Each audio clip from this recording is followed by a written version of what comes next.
Eu me chamo John, eu sou do curso de Engenharia de Bioprocessos e vou mostrar a resolução agora de uma lista pedida na ementa da disciplina de Operações Unitárias que fala sobre separação de partículas. Então vamos lá. Nesse primeiro problema, ele apresenta uma tabela que mostra os resultados obtidos de eletriação, presente na figura 6, de 25 gramas de um pó industrial, com 20 graus Celsius, com uma vazão igual a 37 centímetros cúbicos por minuto. Ele pede para obter a distribuição granulométrica da amostra em termos de diâmetro de Stokes, sabendo que a massa específica do sólido é igual a 1,8 gramas por centímetros cúbicos. E essa aqui é a tabela apresentada. Então vamos lá. A lista toda em si, vou explicar utilizando o Wolfram. Então, para esse primeiro problema, devido aos eletriadores terem diferentes diâmetros, há uma influência na velocidade média do fluido, que vamos chamar de U. Sabendo-se que a vazão é igual a U vezes a área, ou seja, U é igual a Q dividido por A, e que A é igual a π sobre 4 vezes a densidade sobre 2, vamos analisar a influência de D em U. Aqui que dá o dado da vazão, que deu na questão que eu mostrei no slide anterior. Ele pede para precisar determinar o diâmetro de corte para cada eletriador, sabendo que D igual a DC. Então, U igual a VT. Para determinar ele mostrou uma tabela, e os dados da tabela estão bem aqui, esses D. E esse aqui é a vazão. Sendo assim, a gente só vai jogar na fórmula.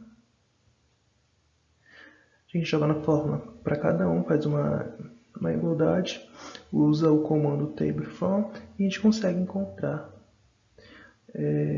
esse valor em centímetros por segundo. E tem-se a massa escolhida, ou seja, a sedimentação deve ser igual a VT maior que U. Então D vai ser maior que DC.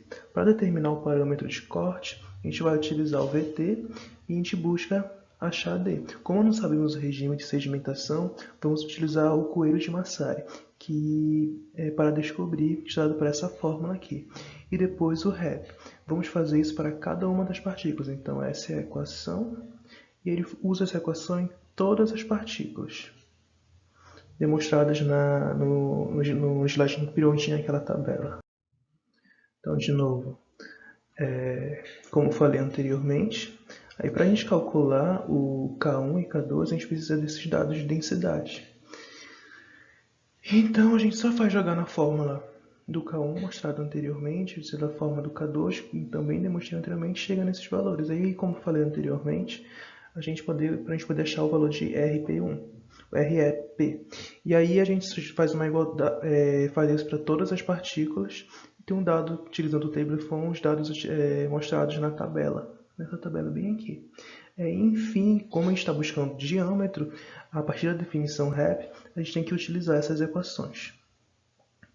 Todas elas para cada uma da partícula de novo.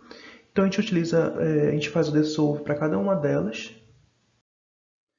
A gente faz o dissolve para cada uma delas, como eu falei no slide anterior, e chega em todos os valores. Depois a gente tem que relacionar o diâmetro com o YZ. Esses MT, eles são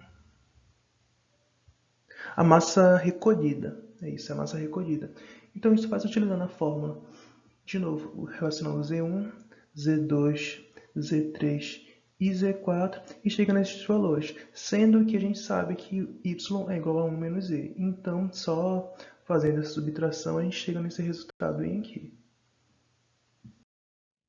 A gente acha o resultado utilizando essa condição, como eu falei, para todas as partículas normalmente. Depois a gente só faz colocar isso em forma de tabela e chega no resultado que é esperado na questão.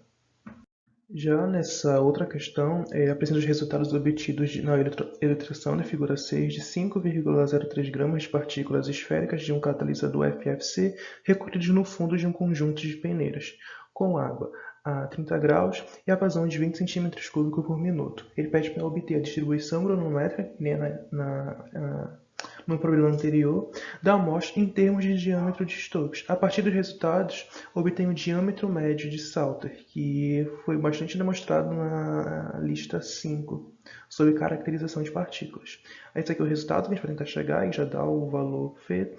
E aqui é o eletriador, é o diâmetro do tubo em centímetros e a massa recolhida em gramas.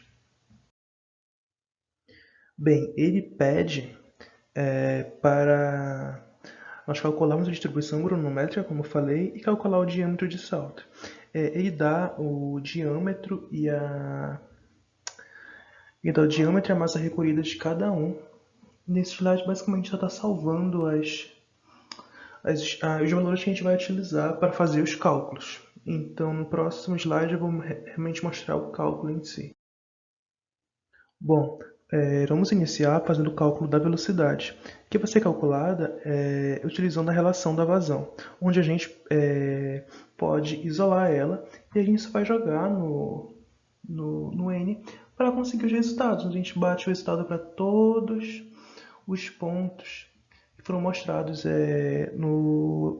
na tabela no início do problema.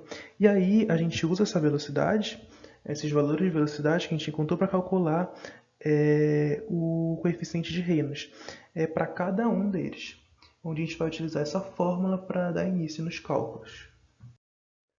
Aí, como eu disse, a gente fez isso para todos os pontos das partículas, então a gente obteve todos esses valores. Partindo disso, a gente vai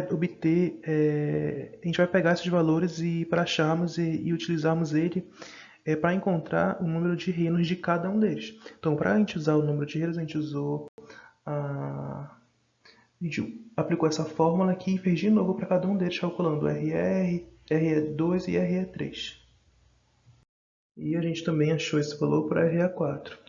Aí, com esse número de Reynolds, a gente pode achar o diâmetro para cada um deles, em que cada um vai ter um tamanho diferente do outro, observando os resultados. Então, a gente vai jogar no NSolve para todos eles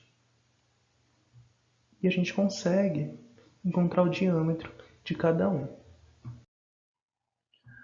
Aí, para a gente calcular a fração mássica e fazer a distribuição granulométrica, a gente precisa da massa de qual um, a gente soma todas essas massas para conseguir a massa total, e para a gente conseguir a fração mássica, a gente divide a massa pela massa total de cada um deles.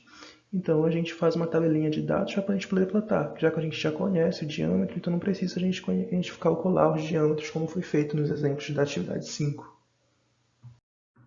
Fazendo isso, a gente consegue plotar o gráfico, mostrado aqui embaixo, e a gente pode calcular o diâmetro de Salter. Para utilizar o diâmetro de Salter, de novo, a gente, na fórmula de Salter, utiliza essa fórmula. Então, para a gente fazer isso, a gente faz a fração mássica de cada um dividido pelo diâmetro de cada um. E a gente vai chegar todos esses valores aqui dentro, aqui mostrados na coisa embaixo. Depois que a gente faz isso, a gente só aplica na fórmula de ds e chega no resultado no diâmetro, que está em micrômetros, se eu não estou enganado. Está em micrômetros. E essa questão é bem simples. Nessa questão, ele pede para a gente avaliar o desempenho de um sifão do tipo Leighton de 50 cm de diâmetro de seção cilíndrica utilizando a separação do catalisador FCC, cuja massa específica é igual a 1,5 gramas por centímetro cúbico.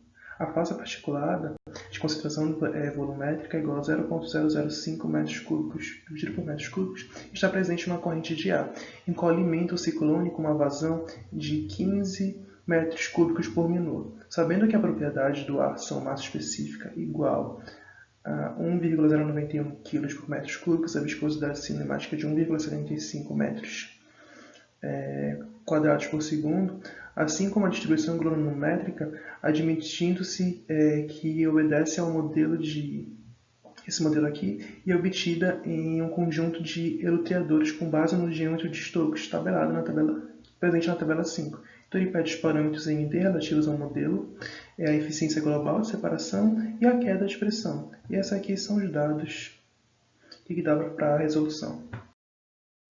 Partindo para a resolução, esses dados aqui são dados na questão e a gente consegue fazer a massa retida, a massa acumulada, a massa passante, para a gente poder plotar o gráfico no caso desses dois casos aqui. Então a gente pega esses valores aqui e a gente consegue plotar para fazer a distribuição glonométrica do modelo RRB, que utiliza essa daqui. Que utiliza esses valores aqui, que no caso a gente vai só fazendo o ln desses valores para poder chegar nela. Já que no pede para a gente testar o tipo de modelo, ele já dá esse modelo específico para a gente fazer, já que ele quer nesse modelo, na verdade. E a partir de fazendo as análises, a gente consegue chegar nesses dois valores de n e esse valor de d igual a 86,047. Ele pede para a gente determinar o diâmetro de corte. Na verdade, ele quer que a gente calcule a eficiência, mas para calcular a eficiência a gente precisa desse diâmetro de corte. Esses são os dados que ele apresenta na questão. E aí a gente só vai jogar na fórmula do tipo de reator Apple. E jogando nesse valor a gente consegue chegar no resultado do corte. Para determinar a eficiência, a gente utiliza essa fórmula, onde a maioria desses valores são todos tabelados. Só pegar nada isso daqui de cima, isso daqui de baixo, esse n a gente chegou. Isso aqui é o diâmetro de linha, o diâmetro de corte multiplicado pelo diâmetro de linha e o diâmetro de corte. A gente chegou a uma eficiência de 0,968%, basicamente. Aí, para a gente determinar a queda de pressão, a gente só tem que utilizar a fórmula da queda de pressão e aplicar o N-SOLVE. No caso, a gente já conhece B, o beta, a gente conhece PF, a gente conhece VC, a única incógnita aqui é a queda de pressão. Então, a gente só aplicou o N-SOLVE e conseguiu chegar no resultado, nesse resultado aqui.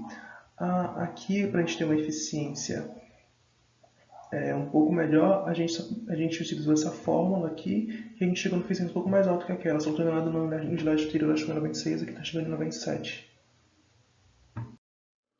Bom, essa última questão, ele diz, deseja-se especificar uma bateria de ciclo anti-Leighton em paralelo para obter com a vazão total um sistema de 2,423 metros cúbicos por minuto de gás carregando com cinzas de carvão, a gente dá a massa específica. As propriedades do gás são as seguintes: aqui dá a densidade, dá o valor de U. Em CP, será requerida uma deficiência global de coleta igual a 90% e a queda de pressão em que o ciclone deverá ser de 120 pascais. Então ele pede o diâmetro de corte das partículas, o diâmetro de ciclone e o número de unidades em paralelo. Ele pede para desprezar o efeito da consideração de sólidos da relação entre as vazões do fluido no underflow e na alimentação. A distribuição granulométrica das partículas é dada a partir dessa equação. Isso aqui são os resultados que a gente vai tentar chegar agora através de cálculos. Então, na questão, ele dá os dados referentes à densidade do carvão e do ar. Esse carvão vai ser processado dentro do ciclone no reator. Para cada tipo de reator existem tabelas, com valores específicos de velocidade, densidade, e nessa questão ele usa do tipo Leighton. Então, fazendo uma análise da tabela, podemos pegar os valores e jogar nas fórmulas. Na letra A, ele pede o diâmetro de corte. Então, dividimos o D50, que é o diâmetro, pela metade, dividido pelo valor tabelado, e chegamos nesse resultado aqui, que está em micrômetros. Na letra B, ele pede o diâmetro do ciclone. Para isso, temos que fazer algumas relações tabeladas. Daí, pegamos as relações da velocidade e jogamos dentro da fórmula, como foi feito no exemplo anterior. E dentro da fórmula tem a vazão. Essa vazão a gente determina por BC e HC, que tem dentro da tabela. No caso, esse valor é tabelado. E a gente consegue chegar nesse valor aqui. Então, a gente consegue chegar no diâmetro utilizando o N-SOLVE. E então, a gente chega na resposta de 12,3 centímetros. Na letra C, ele quer saber quantos ciclones são utilizados em paralelo nesse problema. Aí, para a gente fazer isso, a gente pega a vazão total e divide pela vazão encontrada no slide anterior. Então, encontramos um número de ciclones, que deu 8,48, deu próximo. No caso, no livro, ele dá 9 ciclones. E é isso, obrigado pela sua atenção.